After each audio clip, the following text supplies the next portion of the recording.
Nous croyons en Dieu le Père, qui a créé le monde entier, qui réunira toutes choses et qui veut que tous les humains vivent ensemble, comme sœurs et frères en une même famille. Nous croyons en Dieu le Fils, qui s'est fait homme, qui est mort et qui est ressuscité en gloire, réconciliant le monde entier avec Dieu, renversant les murs de séparation entre les humains. Toutes ces barrières de religion, de classe, de race et de culture, afin de créer une humanité unie. Il est l'unique Seigneur qui a autorité sur tout.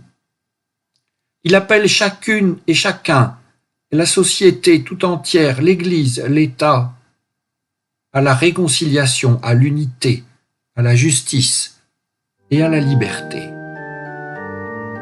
Nous croyons en Dieu, l'Esprit, qui est la promesse du royaume de Dieu qui vient, qui nous donne le pouvoir d'annoncer le jugement de Dieu et son pardon pour tous les hommes et pour toutes les nations, d'aimer et de servir nos semblables, de lutter pour la justice et la paix, et d'appeler le monde entier à reconnaître ici et maintenant le règne de Dieu.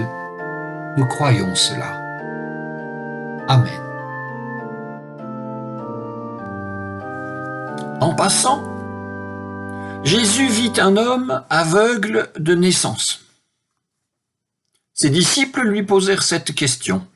« Rabbi, qui a péché pour qu'il soit né aveugle, lui ou ses parents ?» Jésus répondit, « Ni lui, ni ses parents, mais c'est pour que les œuvres de Dieu se manifestent en lui. Tant qu'il fait jour, il nous faut travailler aux œuvres de celui qui m'a envoyé. La nuit vient, où personne ne peut travailler. Aussi longtemps que je suis dans le monde, dit Jésus, je suis la lumière du monde. » Et ayant ainsi parlé, il cracha à terre, fit de la boue avec la salive et l'appliqua sur les yeux de l'aveugle. Et il lui dit, « Va te laver à la piscine de Siloé », ce qui signifie « envoyer ». L'aveugle y alla, il se lava et, à son retour, il voyait.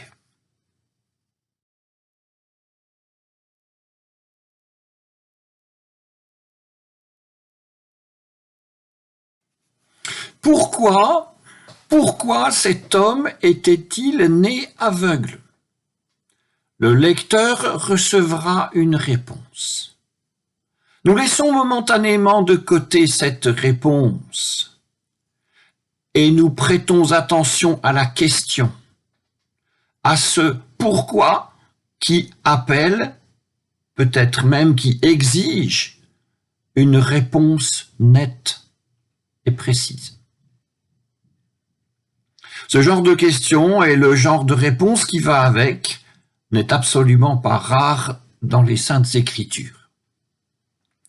Voici donc un petit échantillon. Qui donc a péché pour que le roi Josias, souverain, saint et en tout point exemplaire, meure soudainement alors que la protection de Dieu lui était assurée? Quand et comment donc les parents ont-ils péché pour que les dents de leurs enfants se soient trouvées gâtées? Qui donc avait péché pour qu'à la fin Abel fût trouvé mort? Qui a péché pour que meure le premier fils de Bethsabée et du roi David? Et nous continuons. Pourquoi 70 000 hommes durent-ils mourir de la peste après que David ait dénombré l'armée dont il disposait? Et encore, pourquoi la tour de Siloé s'écroula-t-elle et tua-t-elle 25 personnes? Qui donc avait péché pour que le cœur de Pharaon soit tellement endurci? Et encore, qui donc avait péché pour que Moïse, après l'épisode du veau d'or, ordonne un massacre dans le peuple hébreu? Et ce sera la dernière, qui donc avait péché pour que la fille de Jephthé fût sacrifiée? Eh bien, avec tout cela, nous avons 10 questions. C'est un tout petit échantillon. Il y a quantité de questions dans les Saintes Écritures et nous avons laissé de côté presque tout. Ce qui peut nous laisser penser que plusieurs dizaines de questions pourraient être posées, certaines résultant directement du début d'un travail de lecture, certaines autres étant inscrites directement dans le texte, comme celle d'aujourd'hui, « Rabbi, qui a péché pour qu'il soit né aveugle, lui ou ses parents ?» Ce dernier type de questions, ce genre de questions étant en général plus prisé des lecteurs parce que la réponse suit la question, apparemment.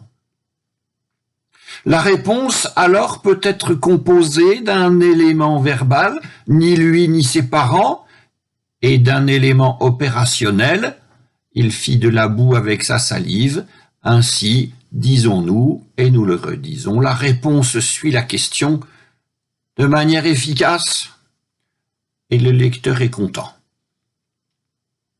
Le lecteur est content, durablement satisfait, pourvu qu'il considère que l'intervention de Jésus est l'intervention d'un thérapeute compétent. Mais est-ce le cas? L'intervention de Jésus serait celle d'un faiseur de miracles, autrement appelé thaumaturge, faiseur de miracles? Si oui, une question se poserait de savoir d'où ce pouvoir lui viendrait-il de faire des miracles? Et nous, le lecteur, serions ramenés à cette liste par laquelle nous avons commencé et dont il semble bien que nous ne puissions pas nous défaire. Et nous nous retrouvons devant nos 10 questions, une ou deux de plus, qui sont un échantillon. Mais un échantillon, chers amis, un échantillon de quoi? D'abord, nous disons que, s'agissant de Dieu, nous ne pouvons pas imaginer qu'il existe toujours une réponse à ces questions que nous avons effleurées, même si c'est dans la Bible. Nous ne pouvons pas remplir les vides que Dieu, et les textes qui parlent de lui, les vides que Dieu creuse dans nos réflexions et dans nos vies aussi. Autrement dit, lorsque nous lisons, étudions et méditons, nous ne cherchons pas à vérifier nos points de vue, même s'il se peut qu'une vérification nous soit demandée, mais ça n'est pas l'objectif. Une vérification vient toujours si elle vient par surcroît. Ensuite, je vais partager avec vous quelque chose qui est pour moi assez précieux. Dans le temple de Saint-Agrève, en Ardèche, il y a sur le mur du fond une très belle représentation des 10 commandements. Ce n'est pas un alignement de phrases, comme une liste de courses, mais c'est un buisson. Chaque commandement est une branche du buisson, et les branches toutes emmêlées ensemble forment les 10 commandements, avec c'est essentiel, de l'espace. Ou, encore, si l'on veut, il n'y a pas de différence entre le buisson et les 10 commandements, mais infiniment d'espace ainsi qu'un dynamisme toujours potentiellement renouvelé.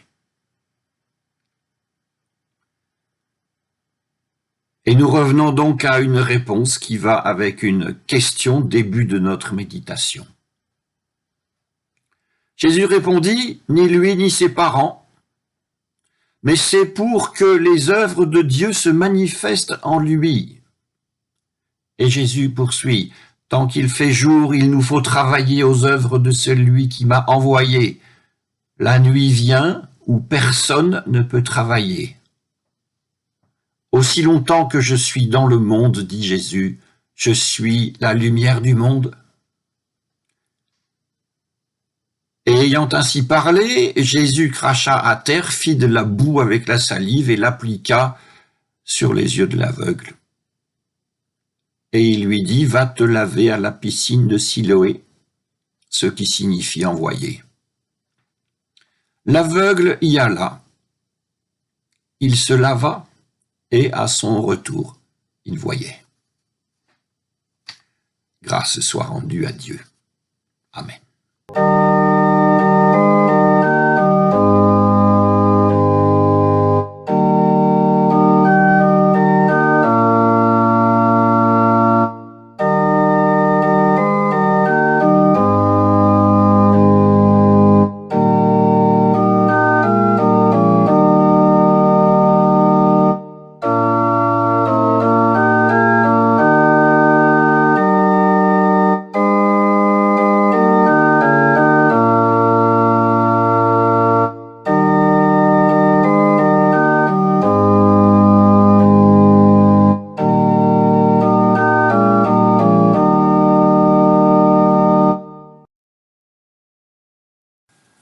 Notre Père qui es aux cieux, que ton nom soit sanctifié, que ton règne vienne, que ta volonté soit faite sur la terre comme au ciel.